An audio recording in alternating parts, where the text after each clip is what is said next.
जय हिंद दोस्तों, जैसा हम बता रहे हैं, जब ये कोचिंग खुला था तो सर जी अकेले थे। उस समय हम इलाहाबाद में थे, ठीक है। उसके बाद सर जी से हम बोले कि आप रुके रहिए, कुछ दिन के बाद हम आते हैं। जब यहाँ पर आए तो सर जी का थोड़ा हौसला बढ़ा अंदर से, और उसके बाद सर जी का पीछे से मतलब पूरा टीम आ गई है, ठीक है। अब आपको कोई घबराने का जरूरत नहीं है। अगर यहाँ पर आते हैं, आपके पास अगर पैसा नहीं है तभी यहाँ पर मतलब सब कुछ व्यवस्था है मेरे भाई, ठीक है। अगर आप लोग ये देखिए, यहाँ पर सिलेक्शन हुआ है इनका। और जैसे बता दें आप लोगों को, मैथ और रीजनिंग और हिंदी, अगर ये आपका 3 ठे सही है, जीएस में कोई कितना भी पढ़ ले मेरे भाई, वहाँ से 10 और 12 क्वेश्चन कर लेगा, ठीक है। पर मैथ और रीजनिंग आपको आना चाहिए। हम मैथ और रीजनिंग पढ़ाते हैं, हिंदी हमको खुद नहीं आता है सही से, ठीक है। जो है हम कुछ आपको साफ साफ बता दिए। अब यहाँ पर ये सिलेक्शन लेकर आए हैं जीएस में, और इनका नाम हरिकेश गुप्ता है। अब इस हरिराम गुप्ता है, और इनसे हम कुछ बात पूछते हैं और आप लोग को बताते हैं। आप बताइए, मैथ में जब शुरू से आप पढ़ रहे थे तो आपको कितना मतलब शुरू से कितना जानकारी था, थोड़ा इसके बारे में बता दीजिए। मुझे शुरू में तो मतलब मैं आपको क्या बताऊं कि जो मैथ की वजह से मैंने कॉमर्स लिया था, मैंने कॉमर्स से एमकॉम किया है। और इसलिए तो मैं मैथ जितना मैथ से भागता रहा, बाद में मुझे मैथ मैथ मेरा पीछा नहीं छोड़ा। फिर मैं कोचिंग ज्वाइन किया तो मैथ मुझे बिल्कुल नहीं आता था। पहले ये कोडीराम के बगल में सर्वोदय किसान इंटर कॉलेज के सामने क्लास चलता था, हाँ। वहाँ पे पढ़ाते थे सर। तो मुझे कुछ भी नहीं समझ में आता था, एक छोटा सा क्वेश्चन, टाइम एंड वर्क का क्वेश्चन भी नहीं आता था मुझे।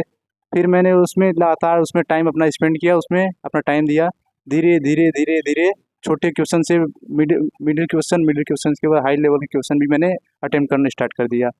जैसे मैं आपसे पूछ रहा हूँ कि जब मैथ आप लगाते थे तो उससे आप डरते थे, आप मैथ का सवाल नहीं लगा पाते थे, तो उसको आप कैसे कैसे कैसे कैसे लेवल बढ़ाकर ऊपर तक गए और पूरा क्वेश्चन लगा लेते थे, जैसे छोटे छोटे प्रैक्टिस क्वेश्चन। करते थे यानी। यस। शुरू में आप मतलब किस तरह मैथ का तैयारी किए थे, क्योंकि मैथ वाले बहुत ऐसा लोग हैं ना कि छोटा छोटा सवाल देखते हैं डरने लगते हैं, तो इसीलिए आपसे हम यही सवाल पूछ रहे हैं, मैथ को कैसे डील किए थे।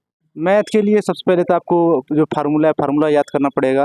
दूसरी बात है, जो परसेंटेज के क्वेश्चन आते हैं, जो परसेंटेज ऑफ वैल्यू तो आपको पता रहना चाहिए, क्योंकि परसेंटेज ऑफ वैल्यू अगर पता रहता है तो कई क्वेश्चन आसानी से सॉल्व हो जाते हैं। अच्छा।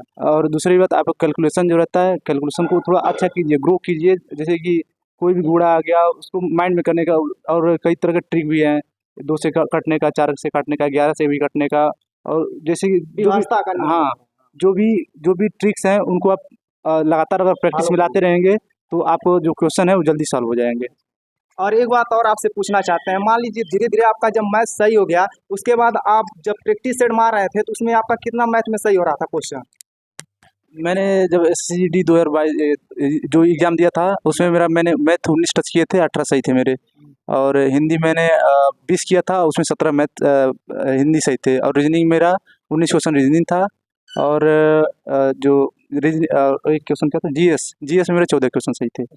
अच्छा, आप जब शुरू में तैयारी किए होंगे तो आपका एक ही बार में 18 क्वेश्चन सही नहीं हो गया होगा, मतलब धीरे धीरे कुछ कुछ लेवल बढ़ा होगा, तब जाकर वहां तक आप चौपे होंगे।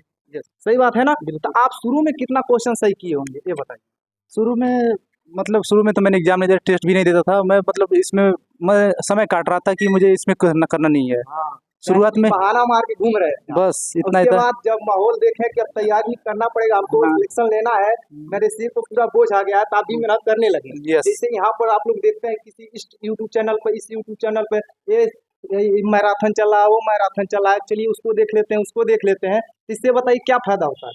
इससे और देखिए, फ़ायदा बहुत होता है, क्योंकि अगर अलग अलग देखते हैं तो वहाँ से भी मतलब मिलता है कि कैसे पढ़ना चाहिए, क्या क्या पढ़ना चाहिए, और इसमें चल क्या रहा है। जैसे कि एग्जाम में क्या आ रहा है, उससे भी पता चलता है। ऑनलाइन ऑनलाइन से भी पता चलता है। और एक क्वेश्चन आपसे बहुत जरूरी करना है, चीज बताइए, ऑफलाइन का क्या कीमत है और ऑनलाइन का क्या कीमत है। मेरे हिसाब से तो सबसे बड़ा कीमत तो ऑफलाइन का ही है। क्योंकि आप देखिए, 1 मिनट बताते हैं, ऑफलाइन में आपको क्या चीज़ सिखाया जाता है और ऑनलाइन में क्या चीज़ सिखाया जाता है। ऑफलाइन में हमेशा कंपटीशन रहती है, और साथ में पढ़ते हैं तो एक दूसरे से कभी कभी लगता है, जैसे क्वेश्चन जब लगाते हैं तो ये बंदा लगा लिया, मैंने क्यों नहीं लगा पाया, ये कंपटीशन की हाँ, भावना रहती है। उसमें कमेंट में आता है। हाँ, लेकिन जब ऑनलाइन पढ़ते हैं तो ऑनलाइन में कोई देखने वाला नहीं रहता है, आप कितना टाइम वेस्ट कर रहे हैं, कितना ये लगा रहे हैं। आप मतलब कोई बोलने वाला नहीं रहता है। लेकिन जब कंपटीशन में बैठेंगे, ऑफलाइन में बैठेंगे, तो वहाँ एक एक तरह से प्रेशर रहता है कि इसका नंबर अगर ज़्यादा आ रहा है तो मेरा कम क्यों आ रहा है। और एक सवाल आपसे ये है कि जो ऑफलाइन में जो सवाल आपको नहीं आता वो सर जी से डायरेक्ट पूछ सकते हैं कि नहीं। एकदम पूछ सकते हैं। पर ऑनलाइन में बताइए सुविधा है। ऑनलाइन में सुविधा नहीं है, क्योंकि वो पता नहीं रिप्लाई देते हैं कितना नहीं रिप्लाई जाता है, कितना नहीं कितना रिप्लाई लोग रहते हैं उसमें, कोई रिप्लाई मिलता है आपको। नहीं नहीं रिप्लाई मिलता है, तो बताइए आपको सबसे बेस्ट ऑफलाइन है कि ऑनलाइन है। ऑफलाइन है। अब देखिए, जो लोग ऑनलाइन भैया पढ़ते हैं ना, उनसे हम बता दें कि ऑफलाइन पहले आकर कोर्स पूरा करिए, उसके बाद जाइए ऑनलाइन कुछ भी हाँ, करिए, ये सही कोई है। दिक्कत नहीं रहेगा, ठीक है। और आपसे एक क्वेश्चन पूछना चाहते हैं, यहाँ तक आप प्रयास करते करते चले गए, अब आपके मन में कितना खुशी हो रहा है? बहुत खुशी हो रहा है। पहले पहले मतलब दुखी था। इधर उधर घूम रहे थे, हाँ। गांव वाले घर के बगल वाले ताना मार रहे थे। ताना नहीं, बहुत लोग ताना, रिश्तेदार ताना मारते थे, हाँ, घर वाले अब भी। ठीक है, आप सिलेक्शन ले लिए, आप 4 किलो मिठाई लेकर जाइएगा और जो जो ताना मार रहे थे उनको आप फ्री में दे पहले दीजिएगा, ठीक पहले है? पहले ही दे चुका हूँ। एक बंदे को उसने मुझे बोला था तुम भी बकरी चराओगे, हाँ, उसको मैंने 3 केजी दिया अब है। एक बकरी उसको खरीद के एक्स्ट्रा दे दीजिएगा कि आप चराइए, ठीक है? 3 केजी मैंने एक्स्ट्रा दे दिया हाँ ठीक है, चलिए ठीक है। तो आपको अगर कोई दिक्कत होता है तो यहाँ पर हम भी रहते हैं और सब पूरा टीम को देख लिए और सर को देते हैं, हमारे बारे में भी जान गए। अगर आपको कोई दिक्कत होता है तो मैथ रीजनिंग हम पढ़ाते हैं और यहाँ पर सर का कोई एक लिंक होगा, उस पर आप जाकर फॉलो कर लीजिएगा, ग्रुप है, और वहाँ पर हमको अगर कोई क्वेश्चन रहेगा भेज देंगे, हम लगाकर सोल्यूशन दे देंगे, ठीक है? और सर से लीजिए, हम बता दें।